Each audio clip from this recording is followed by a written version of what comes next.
আগুনের ঘটনার তদন্ত চলছে। আমি এই ব্যাপারে কোনো কিছু বলার জন্য ক্ষমতাপ্রাপ্ত নই, আমি দুঃখিত। ওই 2-3 দিনে উনি রাষ্ট্রের কি ক্ষতি করবেন, এই কথা কোনো ইস্যু না। একরকম উনি আমাকে 2 দিন উনি আমাকে ফোন করে he compel me to do it. আমি এত চাপের মধ্যে থাকি, আমি দেখেছি যে ওনার ইয়েটা ওনার যে উদগ্র আগ্রহ এটার জন্য আমার চাইতে অনেক বেশি। কাজে এই ধরনের একজন অভিভাবক ওইখানে আছেন, আমার বিশ্বাস সামনে আরেকটা লিস্ট আছে, এর মধ্যেও 3 না 4 জনের একটা ইস্যু আছে, যা এর মধ্যে যদি আমরা পদোন্নতিকে দিতে পারি তারা অন্তত 1 ধাপ উপরে রিটায়ার করতে পারবেন এবং এর জন্য একটা বেনিফিটও তো বেশি পাবেন, বেতনটাও বেশি পাবেন, পেনশনটাও বেশি পাবেন।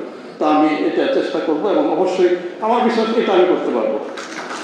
আমি আপনাদের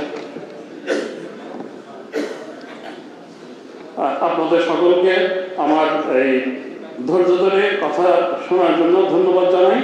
আর যে দায়িত্ব পেয়েছি খালি দোয়া করবেন যে আমি কতটুকু করতে পারবো জানি না, চেষ্টা করবো। আপনাদের সাহায্য চাই, পরামর্শ দিবেন, SMS করবেন অথবা ফোন করবেন। What it is whenever I make any mistake।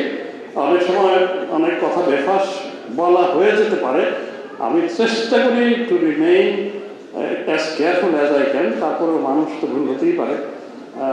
আর যতটুকুই করতে পারি না পারি বিদায়ের সময় যেন সম্মানটা নিয়ে যেতে পারি, অসম্মান যেন না হয়, এই দোয়াটা আমি আপনাদের কাছে চাই।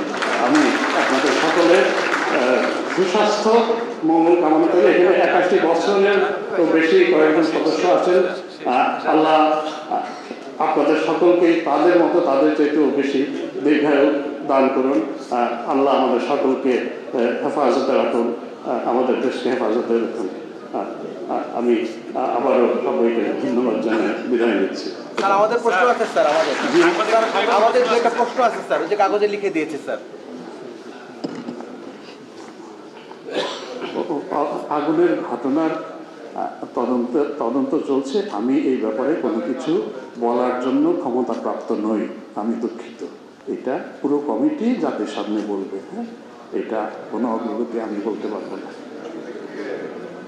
বিভিন্ন জেলায় যে ছাত্র সমন্বয়কদের হত্যার হুমকি, এটা কিন্তু আমরা প্রতিটা ঘটনা আপনারা যদি একটু দেখেন, প্রতিটা ঘটনা আমরা কিন্তু অ্যানালাইজ করেছি, প্রতিটা ঘটনার আমরা সুরাহা করেছি।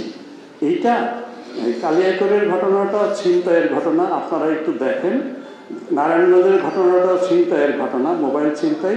ছাত্র সমন্বয়করা আমরা ওনাদেরকে নারায়ণগঞ্জে নিয়ে গিয়েছি, ওনারা দেখেছেন, ভিকটিমের ফ্যামিলির সাথে কথা বলেছেন এবং ওনারা সন্তুষ্ট। এখানে গোলাম রসুল আছেন বোধহয় এসবি, ওনারা কিন্তু দে আর স্যাটিসফাইড যে this is a case of pure robbery, এটা ওই টার্গেট কিলিং নয়।